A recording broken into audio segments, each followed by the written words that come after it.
You can call it wild, you can call it crazy, you can call it downright outrageous, but you can't call it boring. It's dynamic, dazzling, and certainly sizzling Supercross racing that can be found only on Moto Video.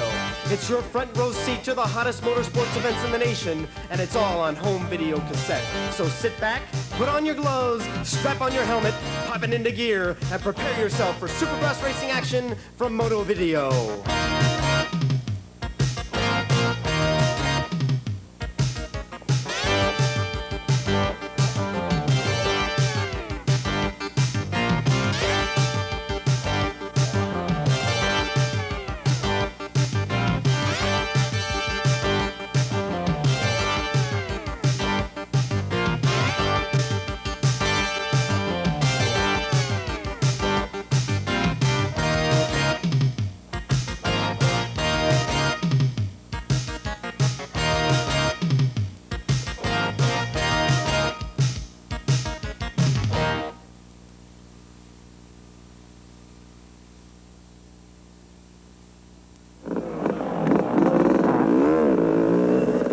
Not often you get to see competition from the athlete's point of view, but this is exactly the view that Supercross riders have as they go across this bone-crushing track.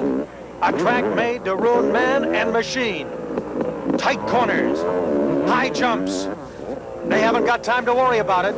Their main goal is to finish first across the finish line, and that's what they'll be doing tonight. Welcome to the world-famous Rose Bowl in Pasadena, California, where tonight you'll see the Fram Autolite 1985 Rose Bowl Supercross Championships for 250cc racers.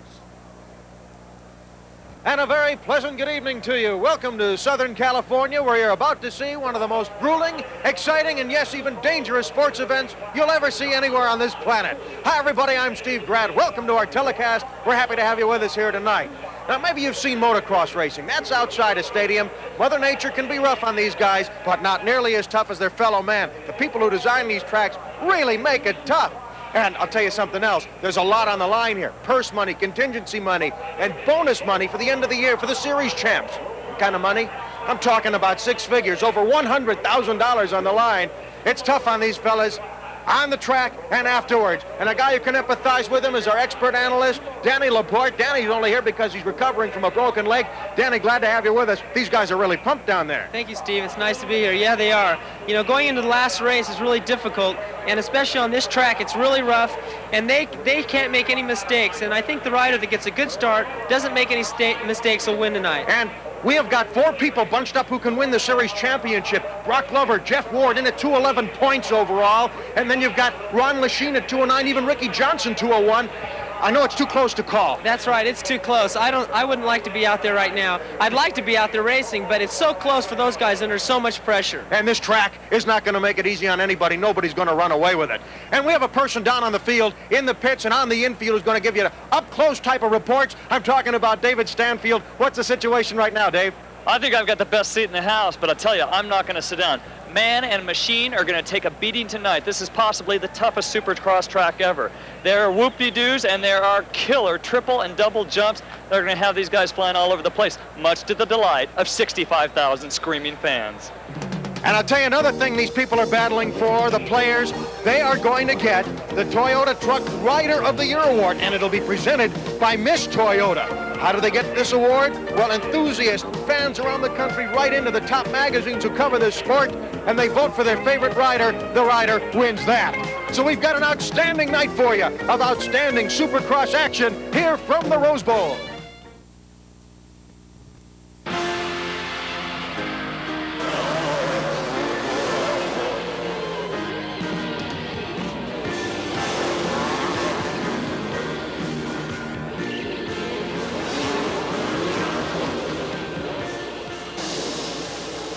Events like this one are getting hotter every day. All across the country, tranquil playing fields are being transformed into treacherous red-hot race courses, guaranteed to challenge even the best racers. This is Stadium Supercross, the newest development to jump into the world of motocross racing. The leaping technology of faster motorcycles and better riders has left the fixed backcountry track in the dust. Now, track designers can create a course that's just a little bit tougher each race. But there's more to it than just arranging dirt. It is really a science. It's not, we just don't go down there and throw dirt together. We really have to look at the berms, the corners, and how they line up with the jumps. How big to make the jumps when you make a triple or a double jump. What we call whoop-de-doos. They've got to be made a certain way where they actually break the rider's rhythm when they go through it. Mike DiStefano is leading the pack of mobile motocross course creators. Previously a successful commercial photographer, Mike capped his lenses forever in favor of bumps, jumps, and whoop-de-doos.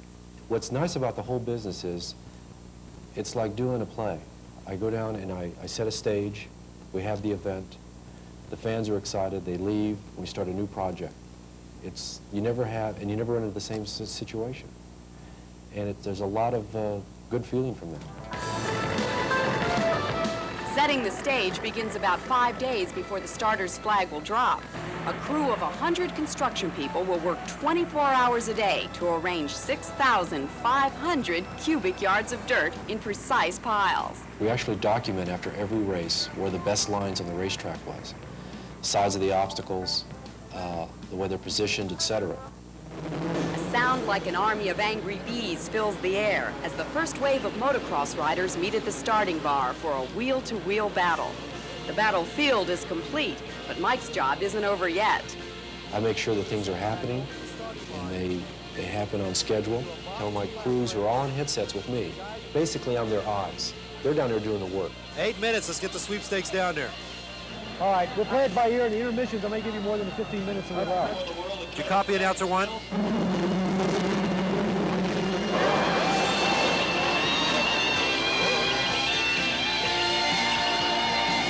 think it's great. It's rougher than it's ever been before. It's the best one I've seen yet. Oh, yeah! Hell of a deal. Love it. Great.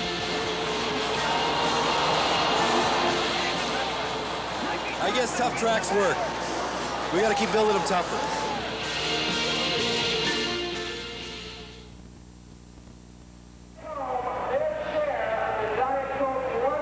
Welcome back to the Fram Autolite Rose Bowl 250 Supercross Championship. Steve Grad with Danny Laporte with you. And I'll tell you what, the point standings are so close. That's why we have such a great crowd. Jeff Ward and Brock Glover, 211.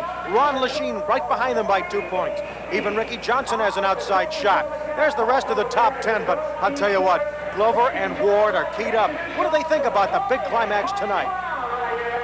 Yeah, everyone's talking about, all the pressure here at the stadium tonight, and, there is a lot of pressure, and I mean, I'm feeling it, but it's something I have dealt with in the past, and I'm trying to put it out of my mind, and just go out and ride like I know how to, and I think if I do that, I think I'll be able to win.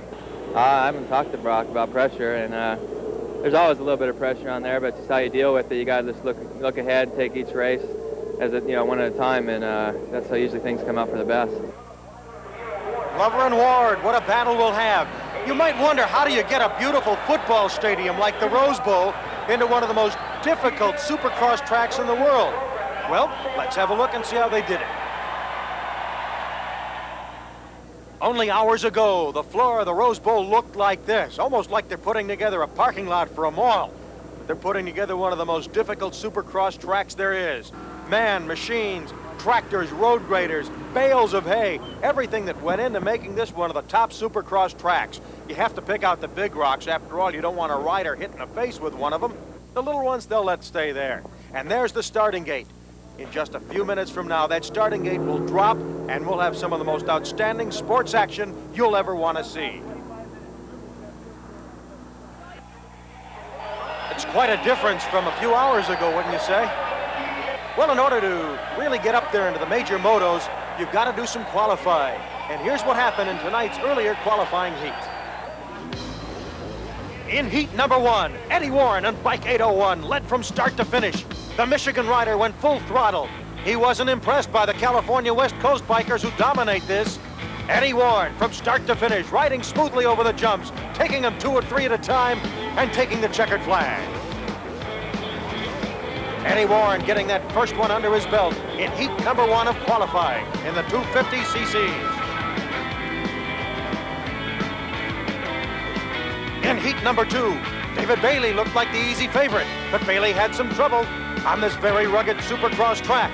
And the man who took first was Keith Bowen, a man who really does well over the whoop-de-doos. In qualifying heat number 3, it was a real battle as Ricky Johnson and Johnny O'Mara were close all the way. Two high-flying riders battling over the whoop-de-doos and around the tight curves. This was things to come for the fans at the Rose Bowl tonight. Even as they head down the final stretch, just before the checkered flag, they were within seconds of each other before Ricky Johnson finally comes up on top.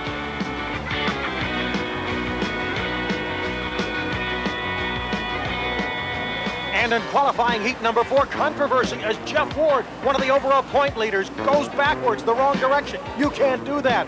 And so his competitor, Brock Glover, the other man tied for the overall lead, takes qualifying heat number 4 with ease. So Glover has the psychological edge over Ward as he wins the first of their qualifying heats tonight. And there's one of the many, many fans, young and old alike, who enjoy Supercross here from Pasadena. We'll return for more action from the 1985 Fram Autolite Rose Bowl Supercross Championships right after this.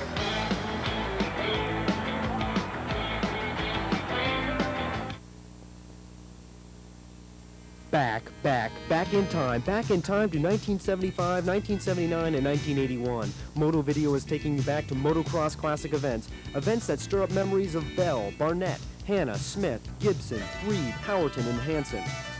Is neck and neck. And handlebar to handlebar between Mark Barnett and Mike Bell, and look at him going. Bell takes the lead. I don't believe it. Incredible. Mike Bell has gone back in front, and Barnett is shaking his head. Now watch for the riding strategy of Mark Barnett. He will try to fake Bell out once again and pass him where he isn't expecting it. And there it is! Barnett on the inside. No, Bell comes back again. Barnett tried to sneak by on the inside like a snake oil salesman of the night. And Bell took it right. Oh, and Bell is down. Bell is off the track, and the crowd is screaming. Call it a blast from the past when you get your hands on Moto Video Classics. From the Moto Video archives of videotape racing footage comes the 1975 and 1979 Super Bowl of motocross from the LA Coliseum. Tougher tracks combined with outrageous, reckless riding make these oldies motocross action you just can't pass up.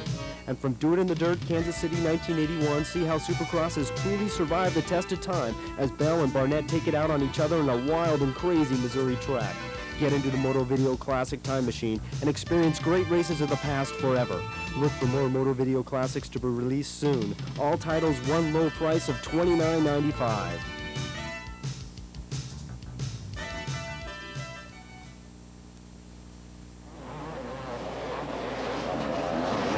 Welcome back to the Rose Bowl. We are now in the middle of semifinal heat number 1. It's an 8-lap race. You've got some of the top racers going in this over this very, very rugged track.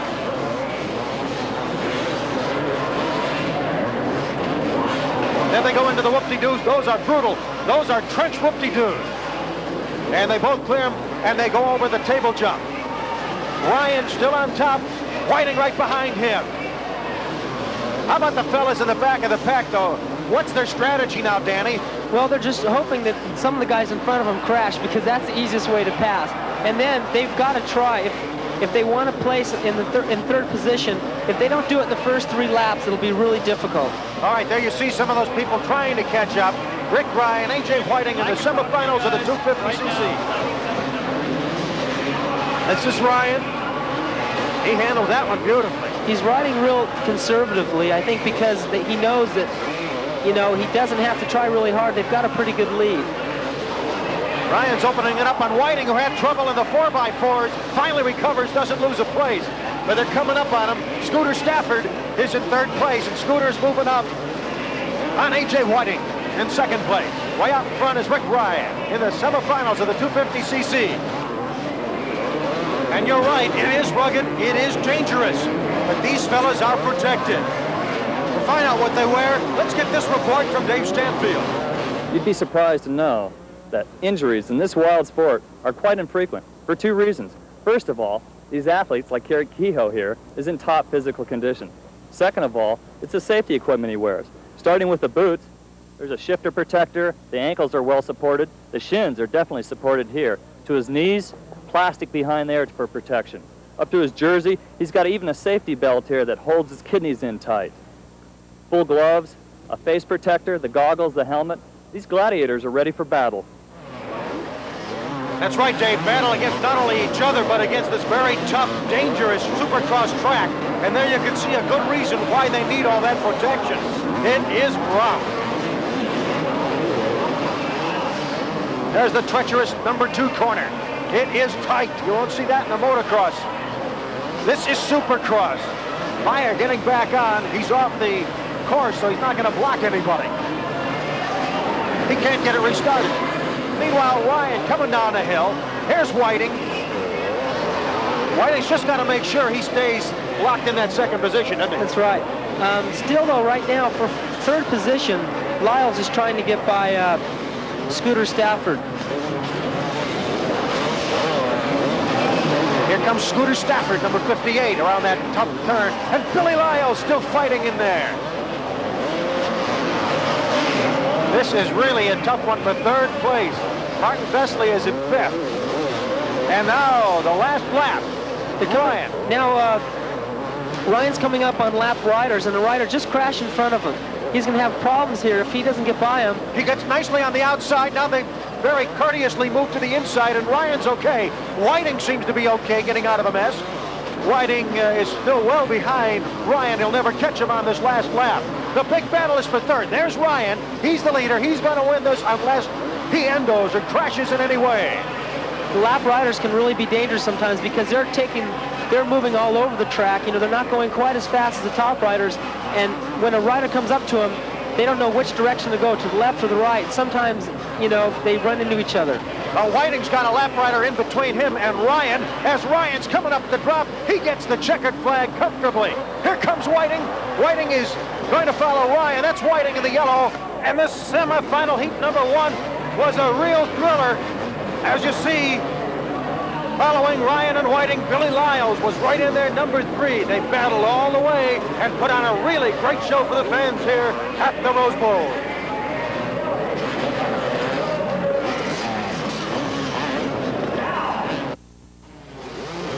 You're looking at the second semifinal in the 250 cc's. They're lined up at the starting gate.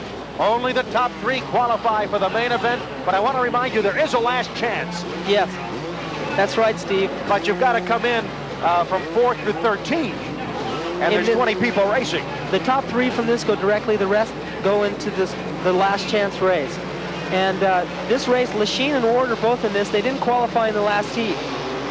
So you got 2 big names in the semifinals, surprisingly. Looks like Lachine and Ward. And they get off clean, just like you'd expect. There's the start breaker. The other fellas are still bunched close to them. Going into turn 2 is Lachine and Ward. And Lachine, number 6, is in first place. Ward takes that corner tight. Also in there is Alan King in 3rd place. He had a good start, but had some problems. So Lachine is first over the drop. Ward is next. There's Alan King. They come down that 10-foot mountain. David Stanfield, what do you see down there? I see these guys pulling out real easy, and one other thing that's real important, this track is starting to deteriorate, especially before some of these double and triple jumps. There are some big ruts. And right there, Ward was able to get by Lachine. As you had mentioned, there was some dirt coming off the middle, and that's where he was able to slide by him. Yeah, it makes it really slippery. What happens is the dirt's only so deep, and it gets worn away. And when you try to ride on steel with a little dirt, it's like ice. And the tires aren't designed at all for that kind of surface. Jeff Ward, one of the co-point leaders with Brock Glover, really is a veteran of this. Earlier, we asked Jeff about this surface. The track today at the Rose Bowl is fairly my type of style. It's pretty tight. I'm a smaller rider, so I can get in and out of the turns real quick. And also, it's got some pretty fast straightaways, and our Kawasaki's have some good horsepower. Every bit of that horsepower is needed on this rough track through the whoop-de-doos, around the curves, over the hills and the jumps, and especially to stay ahead of the competitors. Lachine came out to the early lead in the first lap, and Ward took care of him on one of those slippery portions. How long did that? In fourth place, Brian Myerscough, and in fifth place right now is Mickey Diamond on a Husqvarna. Here they come through the first set of rockers into the tight corner, number 2. Again, that's Ward, Jeff Ward, able to pull out ahead of him.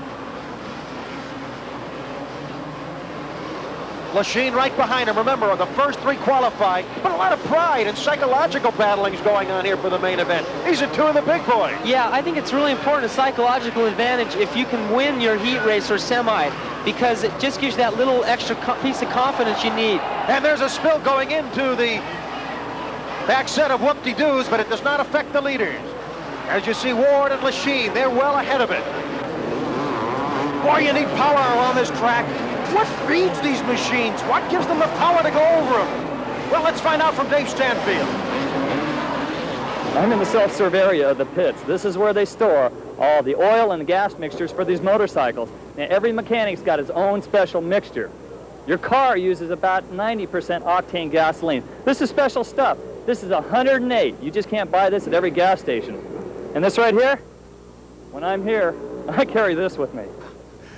That's right, Dave. Don't leave home without it. There's Ward. Boy, he is using all that fuel all the way, and he's leading this very close heat. Dave Stanfield. Well, these rockers are definitely some of the toughest whoop-de-doos ever, especially leading into the first turn, the second turn. The course is deteriorating, plenty of rocks. It is getting crazy, but I'll tell you, Lachine is coming up strong. Yeah, it does. He's coming back. At first, it looked like he was dropping off. Now he's coming back. Lachine and Ward battling. All they have to do is finish in the top 3. They go right to the main if they do that. Jeff Ward coming down the 10-foot drop on the mountain. Lachine right after him. And now Ward's going to start lapping the field. He's going to lap them as they go into these whoop-de-doos. And the man he left pulls off to the outside, which is what he's supposed to do. In the overall point series, Ward has 211, tied for first with Glover. Lachine, 209. Here they are on the straight. And onto a double jump. That's the most height I've seen Ward in the... Oh! Lachine's almost off his bike. He's he jumps back on, however. I think Ward put it to him with that flying jump. He picked up some ground. So Ward has picked up some ground. Here he goes over the triples. He's going higher now. I think it'll be, well, Lachine won't fall back. He's not going to play it cautious. 1 lap to go. No, he's going to try. But he can count on these lap riders. He's going to really slow down Jeff. And Jeff, by the end of this last lap, can move right in behind.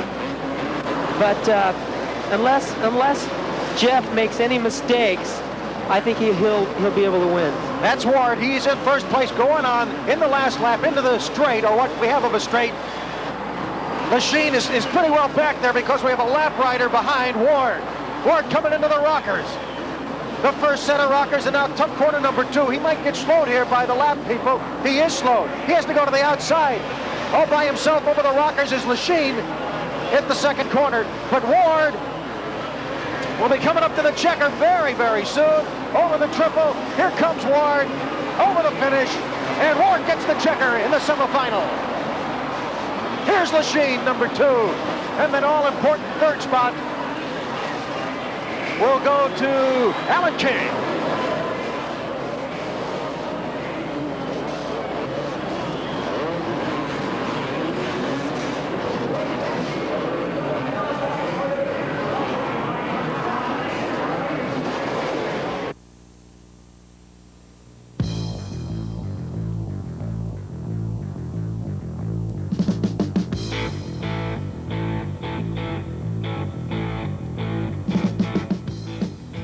Some people call it madness, riding and racing a two-wheel dynamo called a motorcycle over the toughest terrain created by nature or man at breakneck speeds.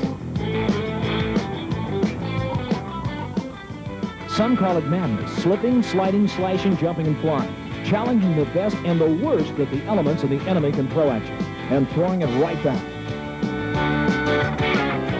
Some call it madness. We know it as motocross. And 3-time national champion Marty Smith, one of the most exciting performers the sport of motocross has ever seen, calls it a way of life.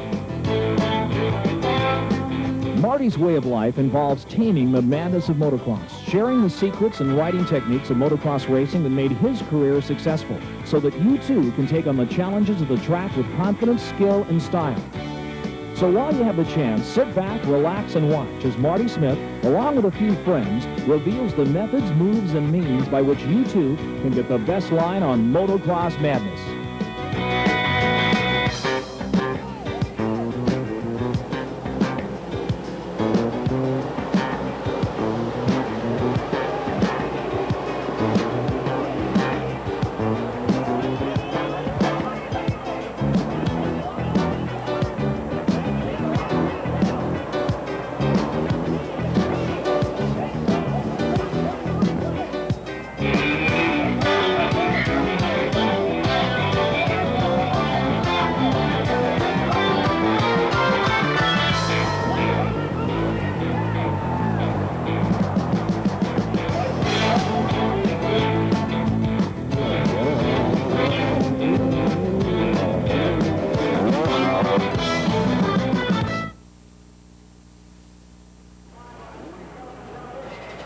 There are the starting lineups for the main Moto #1. You see a lot of the big names in there. They just jump out at you. Ward, Lachine. There's Ryan, who won his heat. I'll tell you what do they see when they go over the track? What is their perspective? You're going to get to share that right now. This is what the riders see when they come out of the starting gate. Right off the bat, a start breaker. If they survive that, a double jump. Nothing is easy on this track. You not only have to watch the track, you have to watch the competitors. Here come the first set of rockers. You get by those, you go around another tough turn. More drops, more jumps, more turns. Stay in your line. You could sidewind and do an endo. You can crash at any part. You've got to be constantly thinking as you go over the triple jump. Most of the time, they take them in one flying swoop. Now around more tight corners, down the 10-foot mountain drop. And then you're rewarded after a tight, sharp curve with the most dangerous part of this track. A 4x4 leading into the whoop-de-doos. Our camera couldn't even handle it. These are trenches. You can't get a rhythm.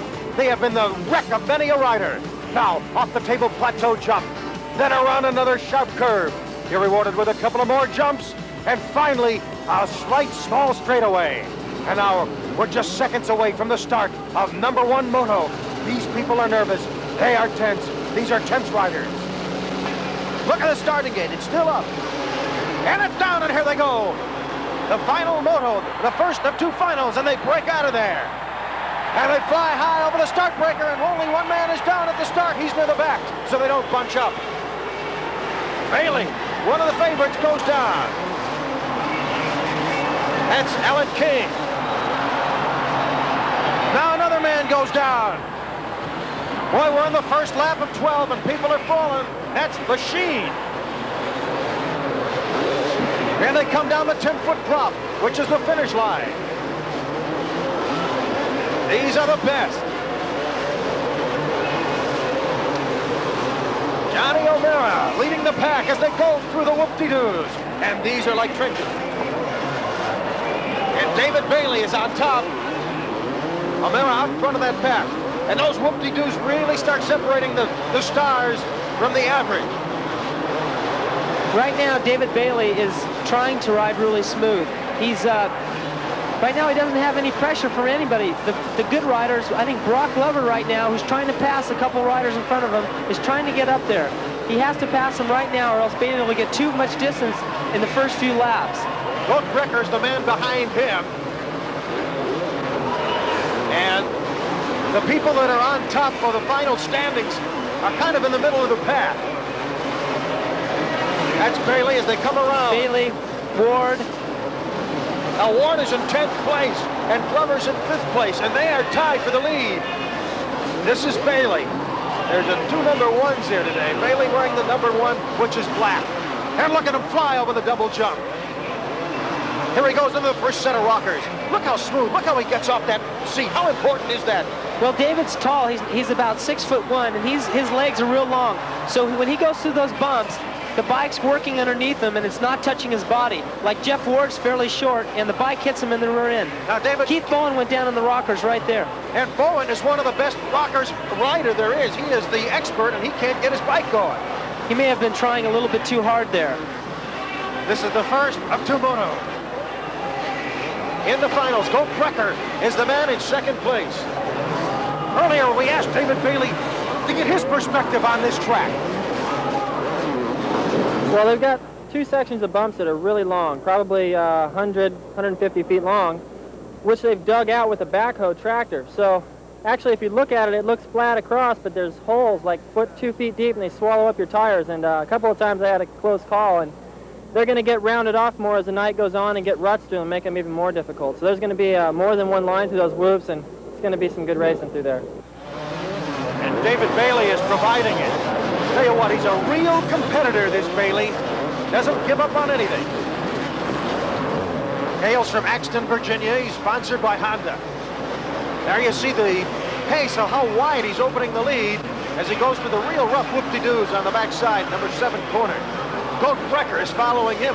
You got to be impressed the way Brecker's holding on. And look at that little white mark that Brecker just rode over. That is iron under there. Yeah, they've used that on top of the tunnel for the plateau jump. But when the dirt gets worn off, like we said before, it's really slippery. Now some of the fellas slipping through there now off that plateau. Bailey's in first. Colt Brecker is in second. Jojo Keller third. Brock Glover fourth. Johnny O'Mara fifth. And Ricky Johnson is sixth. This is the first of two final motos. They add their point totals at the end of the night. Everybody accelerating well.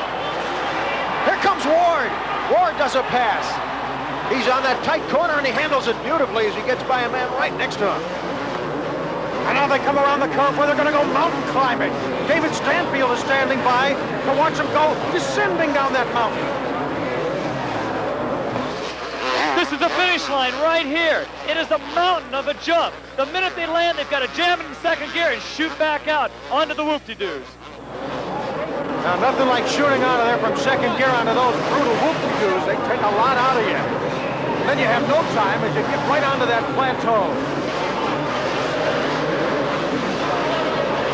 Bailey handling it well. He's not doing anything fancy. He's not going really high over the double jump. I'm ready. He's riding really smooth, and he's actually pulling away. Brecker in second. Bailey is starting to come up to the lap. He's going to lap the field after he gets around corner number 2. There's a man not far ahead of him.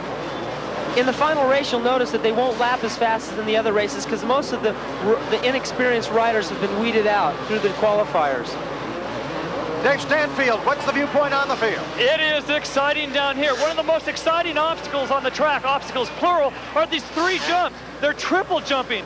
They're going from the first to the third. It's exciting for the spectator, shocking for the riders as they totally bottom out their suspension as they land. And there's a man down trying to pick out his number. Eric Keogh. He gets back up quickly. Now, he can't go in the wrong direction or he'll be No, he's got to turn his bike in the right direction like he is and take off. If he goes backwards, he'll be penalized 1 lap. He's in the middle of the whoop-de-doos and he gets out of it. There's Bailey, who has now lapped him. And Bailey had a little trouble getting by him as he goes down the plateau jump. David Bailey in the lead and the 251st of 2 final motos. You know, it's really difficult to see from the spectator standpoint, but it looks a lot easier than it is. And the riders, every time they hit a bump or a jump, they take such a jolt with their arms and their legs. You know, they're really working hard. And it may not look like it because they look so smooth because they've been that's all they do, practice 5-6 days a week. Hey, listen, there was a physiological study done on all professional athletes on how much wear and tear and how much physical exertion that they had to go through. Number 1 was professional soccer. You know, number 2, Supercross riders. NFL football players were 8th in expending energy. That in overall condition, that's right. This is Bailey continuing to lead the pack. Colt Brecker behind him. Both of them starting to lap now. Beautiful use of the legs for suspension. Gets over the double jump nicely. You don't want to do an endo here when you're way out in front. No, and chances of that happening are very little. Although the track is so tough. And by the way, this track was designed by a woman, Helen Muleta. She's been in Supercross 13 years. This is her first major track design. And Bailey is handling it well as he gets the flag for the final lap. Bailey out in front. And boy, he is doing well as he goes through those whoop-de-doos. Brock Glover in 5th. Ward Jeff Ward has moved up to 7th. Ron Lachine is back in 11th place. He's dropped back. Those are the overall point battlers. Ward looks like he's moving up on Glover a little bit right now. And if Ward can get past Glover, that means that going into the last race, he has an advantage over Glover. Don't forget now that Brock is riding with a broken wrist, and it's got to take some wear and tear on him. Slow him down, make him tired, because he's got to look that bike. They've got to lift that bike, folks. See, when he goes into that jump, as Danny's been mentioning, not only do they lean, they lift that bike. And there he is. The man who lifted the bike to first place, David Bailey. In his second, Brecker. Excited. Goat Brecker and Johnny O'Mara in third. And here come the big boys, Ward and Glover.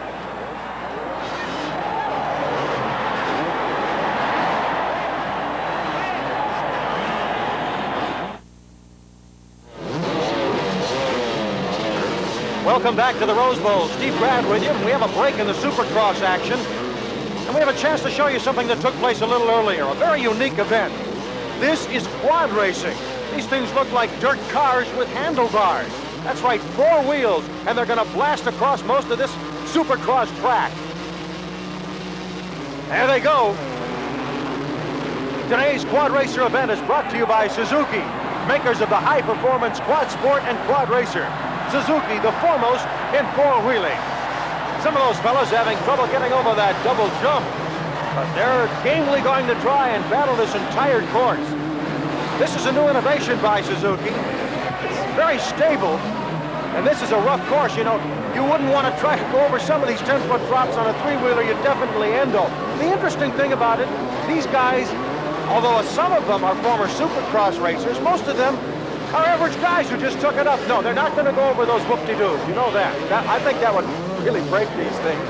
There were 8 qualifying races in the Los Angeles area, and you had to win one of them to qualify for tonight. There were 5 up in the San Francisco Bay Area, and the top 3 from San Francisco qualified. And then in Utah, they had the Western States Championships, and they've got 3 of the people from there. This thing can take more brute punishment than a 2-wheeler, obviously, because it's twice as wide. And there's money being paid. For first place, you get $1,200, $800 for second, $600 for third. This is really something in these qualifying. And the guys who made it through here get right into the finals of the quad racers. And they're bunched up in that quad racer final. This is not easy. Most of the people in Supercross are in their late teens and early 20s. The fellas here are in their late to middle 20s. There's even a fella who's 45 years old, Mike Heiberger. He has no sponsor. He's number 33, and he's still here battling these youngsters. Ron Hasse, number 29, is also here. But then most of the leaders are your fellas in their early 20s, former Supercross stars who handle this track. And they're doing quite a job. Not easy to pass with a 4-wheeler. Once you get locked in a line, it's almost a parade. The man in the front is doing a nice job at securing his lead, and that's Gary Denton, number 54. He hails from Chino, California, and Denton is a former Supercross racer. And now that he's at the ripe old age of 23, he decided it's time to graduate into something a little different, perhaps a little easier on his body, the quad racers. And he has really taken those jumps, but I'll tell you something, he's got to have strong Popeye forearms to lift these big 4-wheelers as he makes the championship in the quad racer. Gary Denton, followed by Greg Clark, Ron Baker, and Brian Fine. Congratulations, gentlemen. Today's Autolite performance tip is power tuning your motocrosser for Supercross competition. Motorcycle fans will immediately recognize the names of our expert analyst, Danny Laporte, and of Dick Burleson. Danny made history in 1982 as the only American to ever win the World 250cc Motocross Championship. Dick King Richard Burleson is a nationally known technical wizard for Husqvarna Racing. Earlier today, we had the opportunity to ask Danny what he looks for in a well-tuned Supercross bike. Overall maximum performance. Starts are very critical in stadiums, and peak horsepower is a necessity. good throttle response when I'm trying to overpass and take another rider. And straightaways are really short in stadiums, and you need good torque to make the obstacles. If the carburetor's not tuned correctly, when you land off of the jump, the engine can stall. And finally, remember that poor carburetor tuning affects ignition performance. We asked Dick Burleson, is power tuning a Supercross bike a difficult procedure? No, not at all. Once you know the step-by-step process, using a spark plug as a guide. First, start with a new spark plug of the correct heat range recommended by the manufacturer. Make sure that the gap is set correctly. The cardinal rule of tuning, start with jets that are too big. First, find a safe area to ride. Check the throttle response, how the bike is responding down low. Then, check wide open throttle. Full gas, top gear, in a safe place. Then kill the engine. What you want to look for, check the tip of the plug here. You're looking for the appearance of it. If it's black and sooty, you're too rich. If it's a light brown, almost white color, you're too lean and you're too small in the jets. Be careful. If it's a dark chocolate brown, perfect, you're okay. Check the muffler tip. You're looking for the same color characteristics. Black and sooty, too rich, come down on the jets. White, dry, too lean, be careful, go up. Dark brown, but still dry, perfect, you're okay. So you can work your way down on jets, leaning down to get correct throttle response and maximum top power. When it's correct, the muffler end is light brown color. Tip of the plug, chocolate brown, it's perfect. Then you'll get the maximum performance out of your bike. Good advice from our performance tip experts.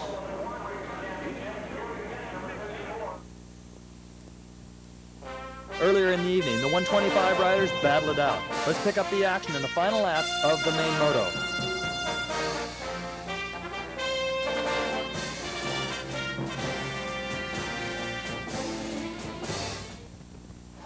No need to change the lenses on Larry Brooks' goggles. He has taken full command of this championship race. Look how smoothly he goes over the whoop-de-doos to his only chance for some speed. On the straightaway, they go over 50 miles an hour. Eddie Hicks has moved into 4th place. Dave Stanfield, what's up down there? It looks like Larry Brooks is pulling away easily. He's got an 8-second lead. He's totally under control. He's not being pressured at all. Larry Brooks with a commanding lead here, and it looks like he's going to win this thing if he doesn't make a mistake. And there's Brooks, the leader. Brooks staying in the lines, taking the jumps, and taking the corners beautifully. Yeah, he's really smooth. He's got really good throttle control. When he comes out of the corner, he accelerates real smooth. That's why he slides the bike to the corners like he does. He takes a little bit tighter lines than some of the other riders. And somebody you saw on the back of your screen spun out on that number 2 corner, so the caution goes up. That number 2 corner is treacherous. As you can, by looking at it, John Ortner is the man there. He's okay, he's just got to get back on. There was a tight, very tight corner take by Brooks, and 1 lap to go. The white flag is out. Brooks looks like he's got his adrenaline pumping now as he wants to wrap this baby up, going through the whoop-de-doos. Steve, it looks like he wants to lap everybody out there, but he's only got 1 more lap to go, so... Oh, he almost went off the course there, but he's all right now. Almost high-sided, but maintained control as we see the leader with 1 lap to go. He was getting a lap sign to take it easy and kind of slow down because he's on the last lap.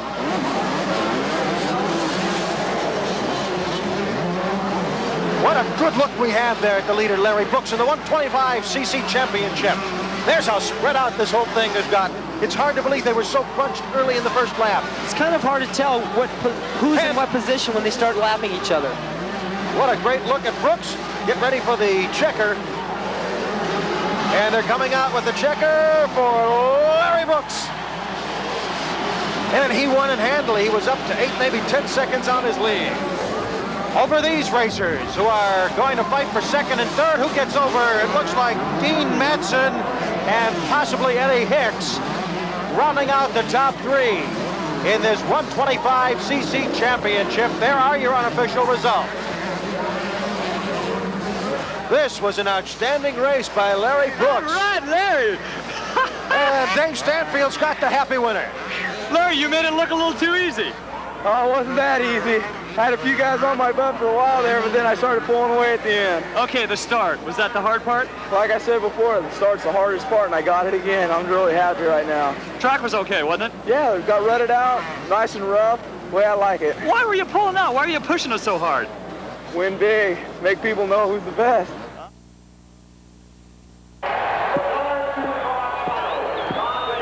You can feel the tension up here in the booth, and you can imagine what it's like down back of that starting line for the second and final moto in this Rose Bowl Supercross, the final one of the series. Are they getting psyched? You're not kidding. And what's Ward doing there? Well, he's packing the lines for a perfect start. You've got to have a smooth start, or you could ruin the entire race before you even get out of the gate. It's got to be clear. A lot of important racers in this one, and one of the key men is Ricky Johnson, still in the hunt for the overall title. Dave Stanfield's at the starting line with Ricky. Ricky, how do you feeling? Now, this is the final moto. You're going to go for the glory? Well, I'm going to do what I can for my teammate and friend, Brock Glover. I want him to win the championship because it's kind of tough for me to win it, but if he has some problems, I'm going for it. I'm definitely going to be going for it the whole race, but if I can help him out in any way, I will. Team tactics? Maybe a little bit, but more friendship tactics than team tactics. All right, best of luck. Thank you.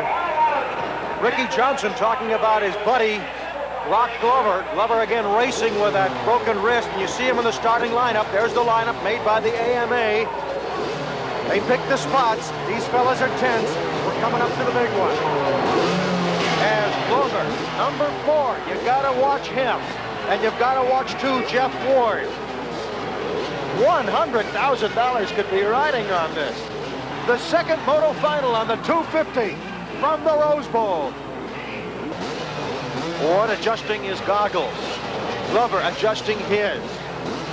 I tell you what, before this race, I know that they respect each other and they personally like each other, but professionally, forget it. These guys go at it. They almost do it like the professional wrestlers, the way they throw the barbs around. They're pretty much competitors on and off the track. They're not real great friends, to be honest, when they're off the track as well.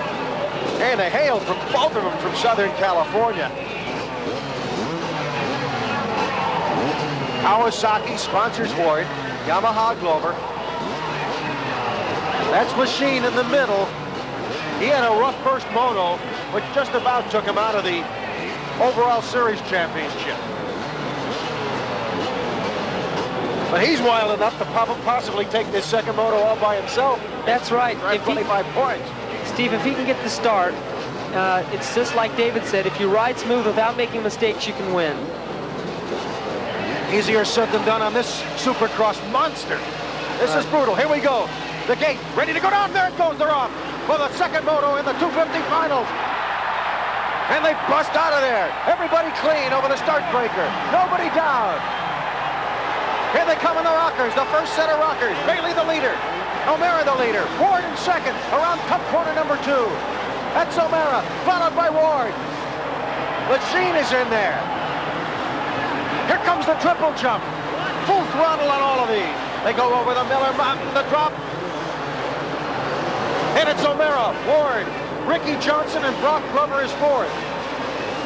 Look at those rooster tails shoot out from under the tires. Lots of dirt here. Dirt isn't very good for bikes. Dave Stanfield reports on how the bikes are protected from all this dirt. In motocross, dirt is the name of the game, but it can be a nuisance. With me is Jeff Clark, the chief mechanic for Team Suzuki. Jeff, what do you do about dirt? Well, tonight's racetrack actually has quite a few rocks on it, so we've installed this disc cover that'll keep the rocks out of the calipers so that we can have brakes through the entire race. Also, we put on the fork guards, which will keep rocks and other flying debris off the fork leg so that we won't blow an oil seal. In addition to that, we have screens inside the radiator that will keep the rocks and flying debris from puncturing the radiator, which would make us drain all the water and having an engine failure. We definitely can't have an engine failure tonight. No, not in this competition, especially when they're running on the pipe full throttle. The way that Ricky Johnson is, look at him coming up in the back. Ricky Johnson just went down. In the first set of rockers, on the last one, he's okay. Here comes the caution flags. Meanwhile, O'Mara and Ward got by it. I don't know if Glover did. David, what happened? Ricky Johnson, who is the master of the whoop-de-doos, was pushing it a little bit too hard. He was gaining ground, and he just lost it right coming into turn number 2. And now his tank is up in the hay bales, and he's pulling the hay bale. He's got some banners with him, but he's going to go for it. He was trying to help his friend Brock Glover and just pushed it a little bit too far. Well, because of that, now Ward, number 2, the second man on your screen, has a 3-second lead over Glover. They are second and third. O'Mara is on top, but Glover and Ward are going for the Supercross overall championship. Now there's O'Mara. He's out in front of the second moto, and he's doing a great job for this. But the overall race is between the second and third men. Boy, they come flying down that mountain. Right into that rooster tail comes Ward. And what a night of Supercross action we've had, all culminating on this big race. 4 laps to go. O'Mara trying to hang on to win the Rose Bowl Supercross. Ward and Glover battling second and third for the overall. And Ricky Johnson, a key man, trying to help Glover, his teammate. If he can stay in front of Johnny and Jeff, he can kind of hold back the race, and Brock can move up right behind Ward. And I think that's what's happening right now. Ward's kind of getting a little bit panicky, trying to get by the lap riders and Ricky Johnson. So the race is going to be really tight between the top 3 guys. There's nothing after this. There they go. It's Ward. They're coming into that real rugged set of whoop-de-doos. David, what's going on at this late date? Well, according to my stopwatch, the first 3 leaders are within 3 seconds of one another. It is an incredible battle, especially for a Supercross of this magnitude. Now Ward and Glover have a lap man between them, and that's got to help Ward. They just got by him just now, so that's all right. They're in the clear. There's Ricky Johnson. He's not going to let Johnny O'Mara... Oh, he moved over for him. O'Mara's not his main concern, though. No, it's Ward for Brock Glover for the overall championship. Boy, they are tightening up. There is O'Mara. There comes Ward. Here comes Glover. This is what everybody's been wanting. 2 laps to go. What a finish we're going to have. This is incredible. If Brock can get by Ward, he'll win the championship. The first time ever for Yamaha in the past, I think, 3 years now. There's a lap man as Ward takes a corner. O'Mara still wants to hang on. He wants the Rose Bowl championship. Ward's got to hang on. Stay ahead of Glover. Second and third, what a battle. Osho's not going as high now with just a lap and a half to go. He seems to be slowing down a little bit. Ward's really trying hard, and so is Glover. It's an incredible race. 1, 2, and 3. There's Osho. O'Mara. He's got the lead. He can win the Rose Bowl championship. 1 lap to go. Here comes Ward. Here comes Glover. Brock Glover must pass Ward. Ford's got to pass 2 in order to win the overall championship.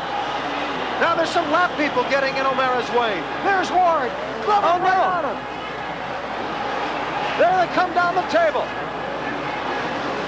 On the bit of a straightaway. Glover seems to be losing a little ground on Ward. What a perfect shot you have there. That's O'Mara coming into the rockers. These are tough rockers. His last set. Ward right behind him on the corner. O'Mara blocks him. He won't shoot past them. Here's Glover. I don't know if Glover has enough time. He's opening it up full throttle. Here they come up the hill. Watch the checker. Here it comes. It's O'Mara and Ward, the overall champ. Glover comes in third. Ward beats him out for the 1985 250 Supercross. And what an outstanding race. It wasn't the track that determined it. It was the riders themselves. There's Glover. What courage. What courage with a broken wrist. There's Ward. He maintained his pace. He even went after O'Mara the whole race. He wanted to come in first, but he won the overall. Jeff Ward rode really well. I'm really surprised that Brock backed off just a little bit on the last lap. He might have been having problems with his wrist. Brock's really a tough guy, and I don't think that if he hadn't had problems with his wrist, he wouldn't have done any better. And credit goes to O'Mara, too, for the way that he won this Rose Bowl championship. And there's Ward. And the key, he says, he's got to feel he's flowing with his bike. Yeah, he's so happy right now. This is the first big championship for Jeff Ward.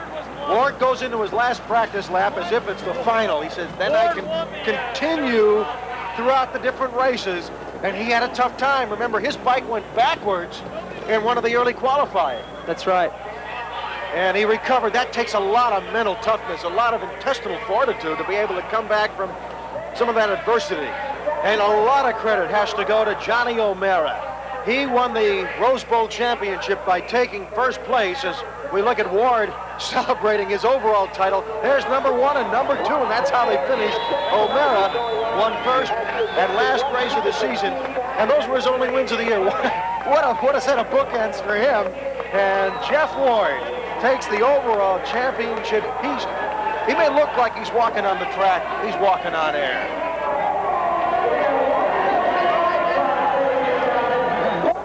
Dave Stanfield's got the champion of the season. They call him the Flying Freckle. They call him Morty. It's Jeff Ward from Mission Viejo, California. Jeff, one of the biggest, one of the best.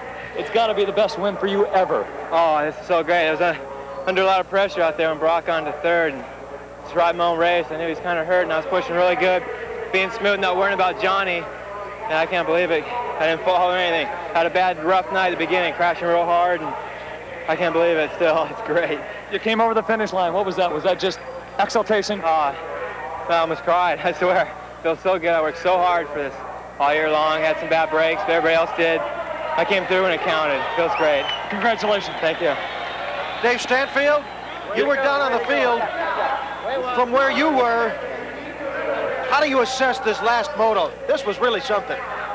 I would say the last moto was, the turnaround was when Ricky Johnson went down. When Johnson went down, the whole thing changed, and from then on out, they were pushing each other so strong, and Jeff Ward just had it in him. I think Brock Glover's arm was giving him a little bit of trouble. Well, we don't want to take away anything from Ward. Glover, very courageous. Thanks a lot, Dave, and I want to tell you, Danny, the track was rugged, but it didn't affect the result here. That's right. It was. I was really surprised because I thought the rockers were going to make a big difference during the race, and it didn't seem to affect the finishes of the championship. Well, it was an outstanding evening for all the fans here at the Rose Bowl, for all the riders, and hopefully for all of you in this exciting sport as Jeff Ward wins the overall standings by just 2 points over Brock Glover. Ron Lechien 6 points back. Then Ricky Johnson and Johnny O'Mara. All these people in the top 10, outstanding athletes, outstanding competitors as Supercross riders.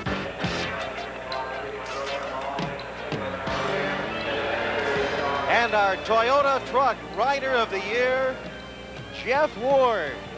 And he is probably so pumped up right now, he could probably lift that truck. Well deserved. Jeff Ward, who finished second in the final moto tonight to win the 1985 Supercross Overall Championship. And tonight's winner, Johnny O'Mara, receives his trophy from Steve Lavallee. Congratulations to him. And to Jeff Ward, our overall winner. I'm Steve Grad with Danny Laporte and Dave Stanfield. Thank you so much for being with us from the Rose Bowl in Pasadena. This has been a 1985 Moto Video presentation.